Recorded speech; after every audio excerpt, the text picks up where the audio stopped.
Okay, America, here's my question.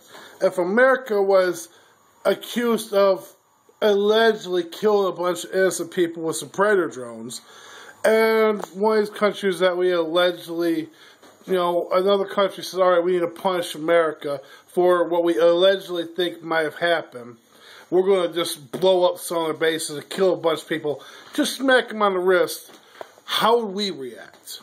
What would be our reaction to someone saying, well, we think you did something wrong, so we're going to kill some of your people, blow up your equipment to show you that you're a bad boy?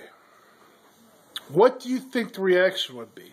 What do we suspect that Syria's reaction is going to be?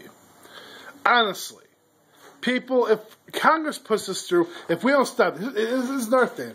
Because this has been put through Congress, we kind of do have a chance to call in and tell our congressman, hey, stop this.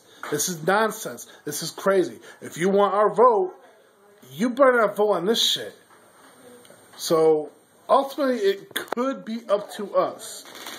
If Congress really wants their vote and people all speak up. I'm personally writing letters to everyone I can. Do your part. Let's try to stop any more of this senseless, mindless wars, alright? That are not beneficial to anyone that I know personally or will probably ever know. Frankly. It's not, these wars are not about our freedoms. Alright? None of these wars have been about our freedoms. I know they feed our poor soldiers that, they feed the American public that, but these wars are not for our freedoms. These wars are for the fat pockets of the super wealthy. So, think about it. Take care, guys. Bye.